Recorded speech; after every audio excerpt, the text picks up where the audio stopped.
hagara hangagira vuba ariko umuntu ntabwo amagara inshuro 3 ntabwo bawumva gatsinda yitabisha amaguru nk'imbwa bajya ngo nta mutima agira ariko ubundi ubungu Gael ugira ubwenge cyangwa igicucu kigendera mu nzira ariko nari nkwitabye nuko ariko uri umutwaro uri ikigeragezo barakuntumye uri iki mu bintu icyo nshaka kubwira nawe uhagaze gira vuba cara hafi ya vuba bako pfukama gira vuba Vanessa, Vanessa, Vanessa, Free production. nawe niba wumva warankundaga by'ukuri yo fata umwanya utera intambwe usange usindagize hello wowe nakundaga nubwo urwo rukundo rutakiriho ntibivuze yuko mu buzima bwanjye wavuyemo hari byinshi mbona bikunyibutsa nkabura aho ngana umva nako urabona j'ai une question te poser écoute-moi Anna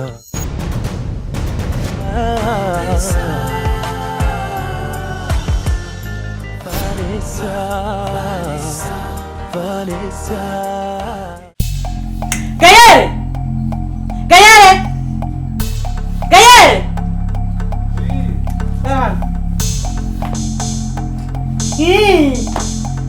hagara hangagira vuba ariko umuntu ntabwo amagara inshuro 3 ntabwo bawumva gatsinda yitabisha amaguru nk'imbwa bajya ngo nta mutima agira ariko ubundi ubungu Gael ugira ubwenge cyangwa igicucu kigendera mu nzira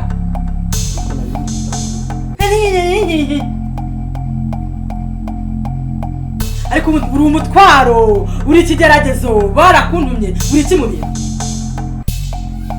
icyo nshaka kubwira nawe uhagaze gira vuba cara hafi ya vuba bako pfukama gira vuba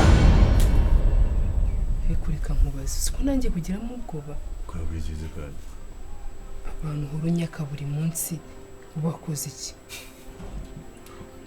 nzi akamaro k'abana n'akana jewe ubwa mbere nagize ngo byibuze ni umuntu wawe ushaka umushuti wawe ushakira umuntu cyangwa se nawe ariko buri munsi umwana buri munsi abana buri imari iki abana zishaka tubashakira ko bari byinshi ese hari akazi mufite mu kagari akazi gusa se akazi kagenewe abana karahari nta nubwo mwahara isoko dufite twahari hasi reba igihugu ko ndi umuyobozi kanziranye n'abantu bakuru abayobozi bakuru abacuruzi bakomeye abanyamafaranga benshi bakomeye kandi bakeneye umuntu wo kubitaho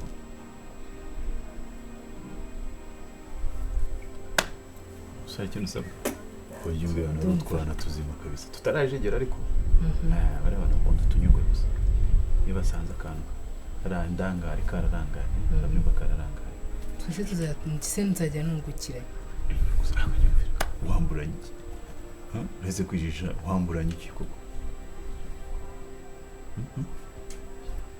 ibi bintu batumenye batuvumbuye badufashe andi bagufata ariko ko baduheza muri gereza icyo cyako leta igikanira by'intangarugero asobanura leta si twebwe abafata si twebwe abafunga si twebwe ufite ikihe kibazo abo bantu uri gutinya ngo bazaza kugufata niba bakeneye abo bantu humura iyi ni rero bakagenda umusaruro kandi ubu biroroshye twamuzaniye icyana gusanga babona wambwiye ngo yari afite wabonaga afite amafaranga nyine waba ari kugira ngo bashaka kuba mu buzima ngo buciriritse noneho umvire umuntu yaba ari umukire gute afite amafaranga natege moto ngo abaye mu buzima buciriritse ngo agomba gutega bisi rimwe na rimwe akanava ahangaha hariya mu rugo aho tuba ntabwo hazi nzakwereka akagenda urugendo nk'ubw'amasaha 3 n'amaguru ngo ari kugera kuri siporo. ntabwo nabura icyana kizima gusa nawe ugomba kujya ukora ibintu biri serious. Gael, ndashaka kurugutura bino bintu byawe. Wumvise neza? Je ntabwo nagutuye hariya ku muhanda uzanyiture. Kuko nta kintu wabona unyitura kuko uri gasiye. You know? Ikindi kuba nakora ibintu byose byiza abantu bakanguragura umuteramwaka nkabyihanganira ntabwo kiguye kunyitura wowe. Wumvise? Fuka amaho ngaho. Ni gute umuntu wagukamiye amata wumva wanyitura kumukamira amaraso? ariko ngiye nta kintu nakoze ngiye nta kintu nari ndimo ndafura nguhereza imyenda ngo umese nk'umwana mu rugo. Je numva guri umwana mu rugo ujya guhuruza ndapfuye baramvunisha barankoresha aho wabaga ntabwo wakoraga kandi yakuri gukora runo butarwaye. Wumvise? ariko nabona nta muntu ngiye nakugira hari umuntu nigeze nkuruza koko nta muntu namaga. Hanyuma Vanilla yaje kugufasha muri rwego. Vanilla nagiye kubona mbona raje nta nubwo ari ngir gusa mamaga. ariko Vanilla kubera ikintu yirushya uza gufura kandi utabimenyereye zino kizawe utari kuzica we mu by'ukuri ntabwo bari sawa kwifata ukaza gukora ibintu bitari ibyawe none utanamenyereye se gufasha Gael ikibazo kirimo. oya nta kibazo kibirimo ariko biriya ni ibintu bye ni ibintu asanzwe amenyereye. Umva nanjye ngomba kumenya gufura. wagiye bibye ntabwo byanshimishije Kwize ntabwo bitagushimishije. byanshimishije ndi kwita tukitwariga ni twiza. Oya ntago nari kwicara ngo ndebe undi mwana ari gufura wenyine dufite umukozi cyo ni icyambere. Ndarengana rwose. Umva nkubwire wa musore. Wumvise neza? Niba utazi icyiciro cy'ubudeho barizwamo ndashaka kukubwira. Wowe uri umutindi niba nyuna abatindi, you know? Vanilla ntabwo ari ku rwego rwawe. Wumvise neza? Vanilla wa musaza ahangaha ntabwo uzaho yavuye, ntuzaho yaturutse, ntuzaho yakomotse. Nako kwigisha nawe akareka yagusekera nawe ukaba nawe urashimitse. Wumvise?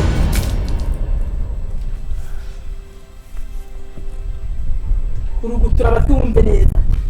Niko sibigira ibiti. Vanilla uriya ni umukazana wanjye. Namaze no kubyandika mu gitabo. Wumvise? Naranditse genda sinya n'ikaramu y'ubururu. Nzongera gukorana na Vanilla. Nundavugana byonyine ndamubwira mwaramutse. Nzagukuramo umwuka. Wumvise? Nzagukuramo umwuka. Kandi ibintu mubwira ku murongo. Ubishyire mu kuka. Ikindi ugomba kuganira. Muri kumukoresha imirimo. Ubusu nanjye nari kwicara nanjye ngo njye kureba muri televiziyo nka Vanessa. Oya. Nese hari icyo nabaye gufura nawe byinshi. Reka nkwereke. Reka. Sinzi nuko utari kubyumva. Kumva iki? Sinzi nuko utari kubyumva ko uri kwivuna. Biriya bintu Gael arabimenyereye. Ni ibintu bye. Umwana yaje bari kumufasha kubera ubuzima yarabayemo kubera amaze nk'igihe atabikora. Biriya bintu bya mutondo bya yahita arwara. Njye umenya ko umuntu nawe ari umuntu ariko. Ariko ntukivuna nta kibazo. Reka ibya Gael tubireke ariko ntukivuna. Ikintu nashaka, uzi icyo nashaka ni kubabara.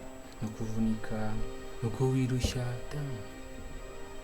ntago nabaye nabikoze mbyishimiye. Ikindi cya kabiri nta nubwo ari imyenda myinshi kubera ko ibintu se dufuza iminota ingahe manjye nubwo nazi gukora imirimo ndifuza kumenya gukora imirimo nanjye none se reka nzakwigisha ibyo zakora instead yo kuza kwivuna. Ese wowe wanyigisha uzi gukora iki? Ushaze kuvuga ko nta kintu nzi gukora. Uzi se gukora iki? Ibintu byinshi. Ibikiza? Guteka.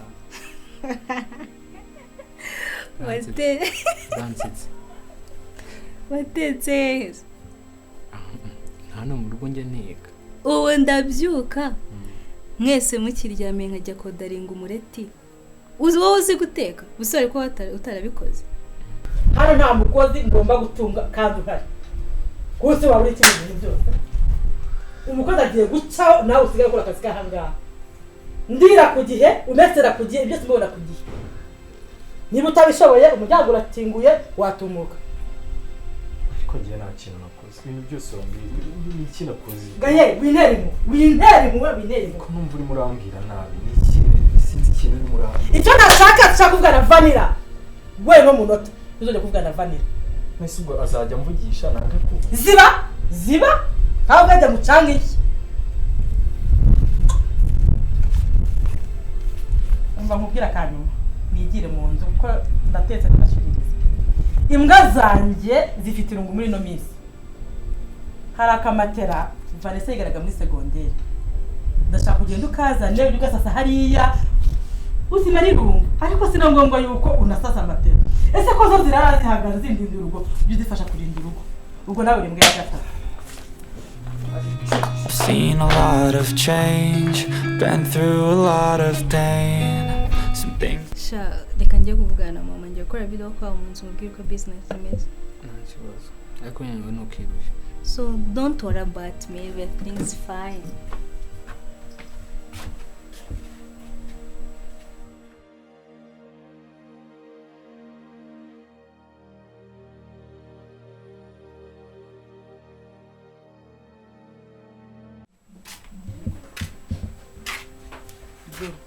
mbona se byagucanze imibare yakubanye myinshi ibyo mwavugaga nabyumvaga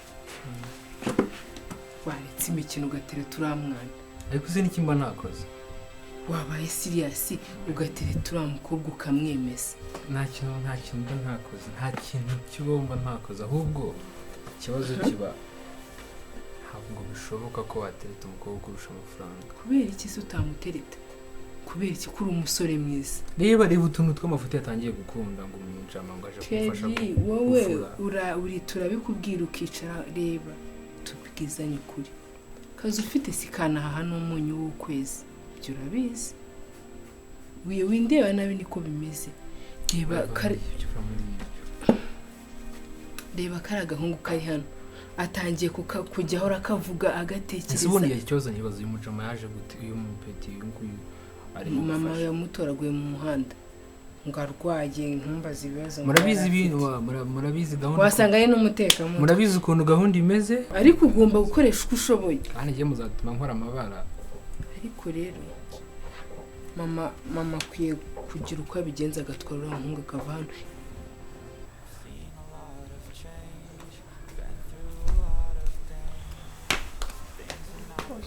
Aya mazi sigaye aya mazi arakurikira wanja hano hasigayeho hava se hava kuzuba nese usa ko numvaga rwa rubwiye ese sawa no ku muhanda wumvaga ntabwo umeze neza wabaye aya meze neza nuko usanze nibereye ahangaha ariko meze neza ugamuka mubwire Gael ndamubwire rero niteguye kugufasha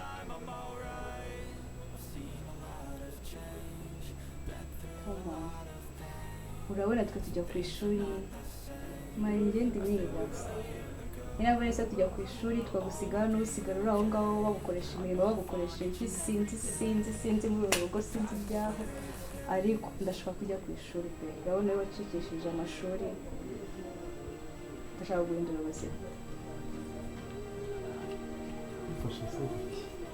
nshaka gusubiza mu ishuri ugakomeza amashuri yawe yewe nta kintu kibomba ntakoze ikibazo mu rwanda uri kukibona icyo ari cyo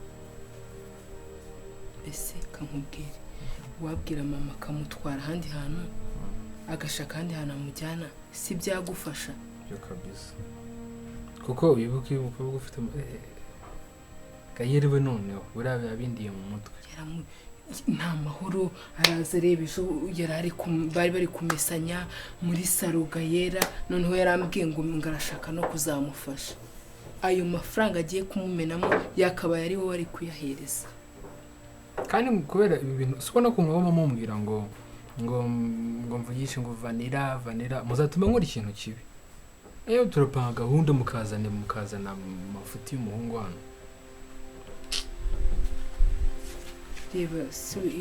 ibaze iriya batoraguye mu gasozi reba ukuntu turiho mu buzima bugoranye aramutse ari we utwaye aya mahirwe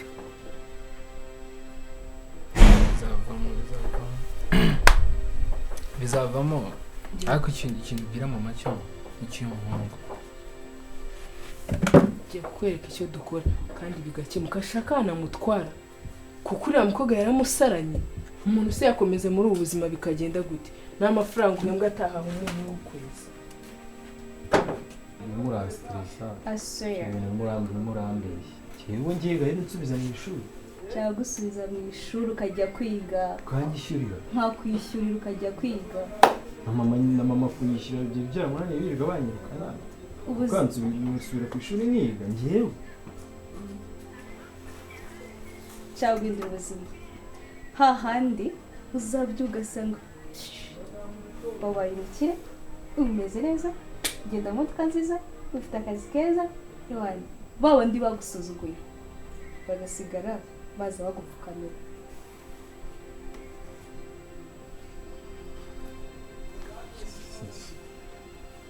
sinzi ukuntu nagushimira ko ngiye kunsubiza mu ishuri ibintu natekerezaga ariko numva bitazashoboka urabona ubuzima mbaye numvaga ibintu bitazashoboka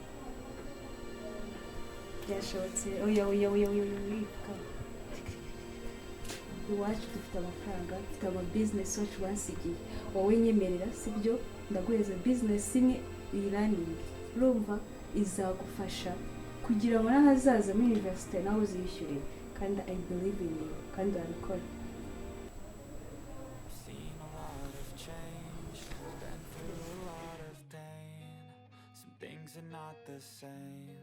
as they were a year ago, but all will be okay. I'll move on.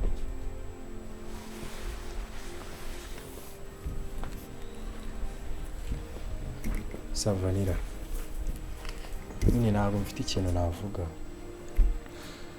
gusa nyine Imana yonyine aba ari izaguha umugisha ntabwo natekerezaga ko nzasubira mu ishuri numvaga nyine ubuzima ari ubu ngubu ari ukuze wenda niba ari umuntu umfasha akamfasha ibindi bikaba ari ibizaza ariko nta niguha umugisha wowe ikintu nkwitezemo ni uko uzamakinga proud sibyo genda wige kandi ikindi urabona nyine umuntu warangije wacishije segonderi kuko hakiri uri mukuru ndabizi nyine haba ibibazo ku ishuri ibiki ariko focus ni ukwiga you have to change your life sibyo nyine ugomba kwiga urumva man growing big ugakora ibintu byiza byinshi ukaba umukire ugabona amafaranga amamodoka man ugahindura ubuzima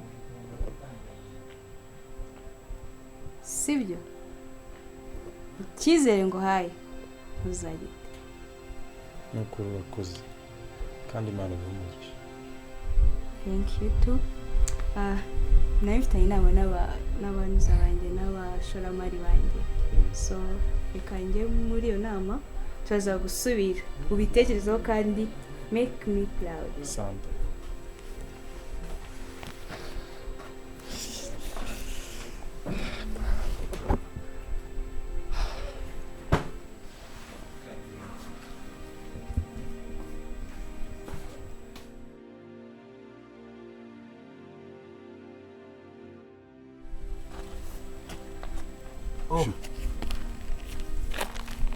Suza mahoro utunze ariko. Mahoro. Meze mutese. Kuhagaze n'sobaye. Sha, nandi ko ndabahamagara cyane buriya nani mbakeneye. Ukeneye njyewe? Wowe. Bana bonye. Mudugudu. Genda gakere. My friend. Your friend no ngumva inshuti yawe. Oya ariko afite mu buzima y'ibintu byashobotse ku tugatongana bira nibisanzwe. Yana unyantongana. Akabana mujye mujya discipline mama. Mujye mwitono mukajya discipline. No. Ariko nawe hari imyitwarire kabisa afite ushaka kugaragaza ariko umuntu yareba akabona ko biba bidakwiye kuzibanje ukanuka ko karakagenya. Cyenera gututse. Ntago biba ari sawa. Yo nakusanze wenda gutuka. Bo. Hagati aho rero nari ngukeneye. Yana wimpamagara ubundi iki cyatumye umpamagara incuruzi ntabwo kuduza umpamagara ngo usanga no mu nzira. Fisi uzahwiri mu rugo wanyu urahazi kuki utageze. Oya buba ari ubuzima bwite bw'umuntu bitari ngombwa ko ndenda gusanga mu rugo. Ahubwo bimeze neza nta kibazo. Iyo unshakira nabyo namahoro. Namahoro. Abuze. Nashaka kugusaba ngwaneho kubitinze bifusi wihangane ufunga amaso uhumirize ariko unguze amafaranga pe nukuri unguze amafaranga uko yabangana kose nukuri je ndagushimira nk'umuntu w'umuyobozi wacu twagiye tugakorera gahunda tukakwamamaza ugatogura bizi urabyibuka noneho nawe ngwanaho pe mudugudu aho ndazi naco nakuburana yewe nkuguza amafaranga kandi wabera ubwenge buke amafaranga y'umutekano wabera nkuramo ngo ngiye nkuguriza uranebye ubona nsa nk'umuntu wo gufata amafaranga y'abaturage ndayabahawo akara amafaranga nayo mutekano kandi umutekano ahantu hambere ubanza guhera utangirira ni munda nese munda nje niba nta mutekano uriyo kuko nje kugusanga nkubwira ikibazo mu n'umuyobozi wanje sibyo kandi ayo mafaranga ntago ari inkunga n'inguzanyo mpaye zaya gusubiza no kuri bose ihangane pe mbere mubwire wakana ikintu cyambere ugomba gukora ni kingiki kura amaboko mu mifuka ureke ubusonga rero yamika ubushwatu ngo uruteye pasi ushoka ikiyede hari utuzi turahari wajya ku isoko ukabaza kura amafuka ukura amaboko mu mafuka ukore ntabwo mu amafaranga y'abaturage yaryo nta kibazo niba cyangwa se mbabikunaniye gwino mu irondo ry'umwuga ayo mafaranga uvuga ati yaguhe jewe mu irondo ry'umwuga so buhalala jewe mudogo nta kibazo niba utayafite ntacyo bitwaye merci bakoze okay sawa nimo ufite ibibazo byinshi bikomeye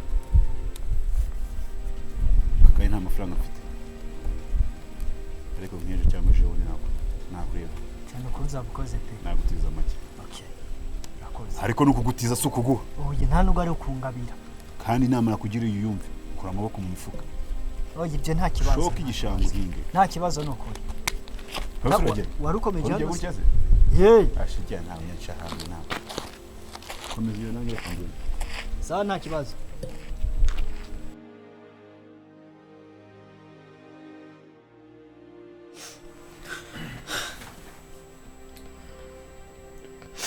bane ba kuri telefone tuvugana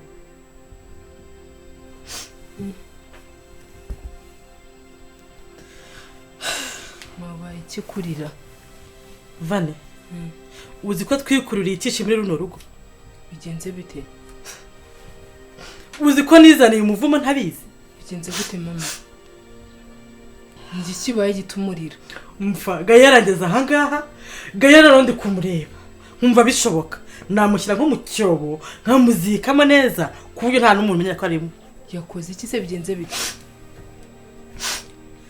narindi hanze nise si ukugenda utoraguza abantu mu muhanda umuntu ntumuzi neza ntuzi imico ye nta bigenze gute umva narindi hanze batazi ko mpari we na Vanilla ngiye kumva numva Vanilla ari kumubwira ngo rwose ngo ndagukunda ngo kandi ngukunda urukundo rudashira ngo kandi ngiye mbabazwa no kubutiga ngo ahubwo nagukoresha imirimo ari Vanilla ubimubwira ayo sho ngo none ngo ndashaka ko ushakisha uburyo wamenya ahantu hari ikigo cyiza ntakwibuka ajya ku ishuri umuhungu akajyana Gael agasubiza Gael ku ishuri amubwira ngo yego sheri urumva arangije ahita amubwira ngo kandi si nicyo gusa ngo nzagushakira imodoka gushakira business ngo azamushakira imodoka Vanessa nikabwiye Gael cyane ubwo Gael ahita amufatira amuhobera arangije amufata ikiganza aramusoma ndeba ariko batanduza mama wabyumvishe yavuze ngo imodoka natekereza ukuntu hano manga imodoka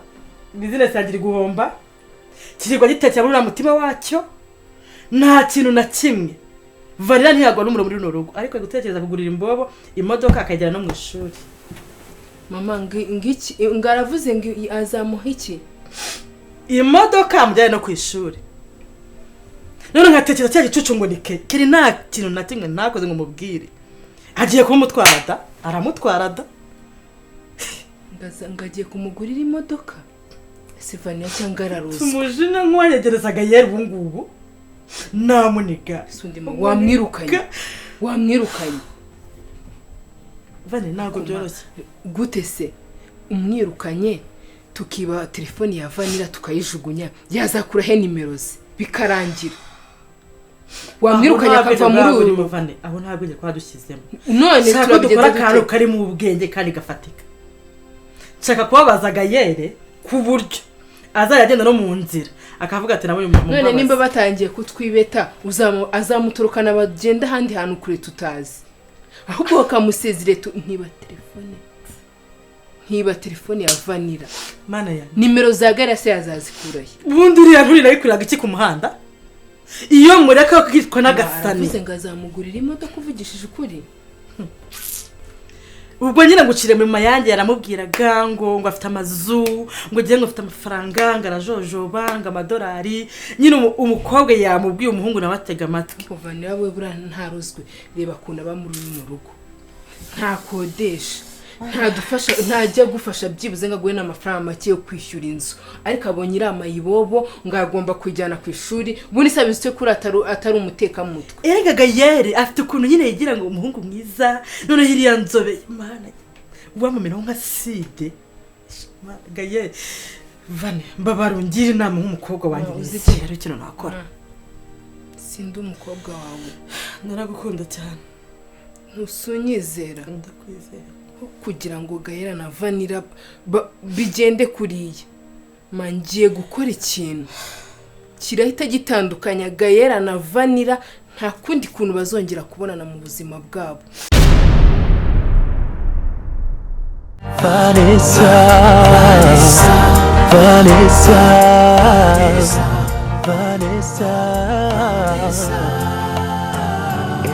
Free production.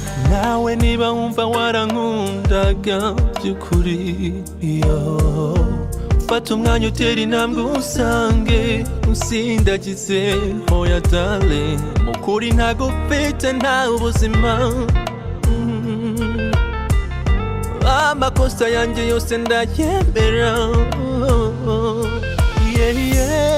toutes les bonnes choses on l'a fait Vanessa l'ignorance c'est une mauvaise chose. La tolérance n'est pas qui t'enseigne. La variété est le seul de la vie. Tout est permis en amour. Vouloir c'est pouvoir. Vanessa, Vanessa, Vanessa. Mwanya wampaye ndawicuza nawe upfushije ubusa toutes les bonnes choses ont la fin Vanessa l'ignorance c'est une mauvaise chose. La tolérance n'est pas qui t'enseigne. La variété est le seul de la vie. Tout est permis en amour. Vouloir c'est pouvoir. Vanessa, Vanessa, Vanessa, Vanessa.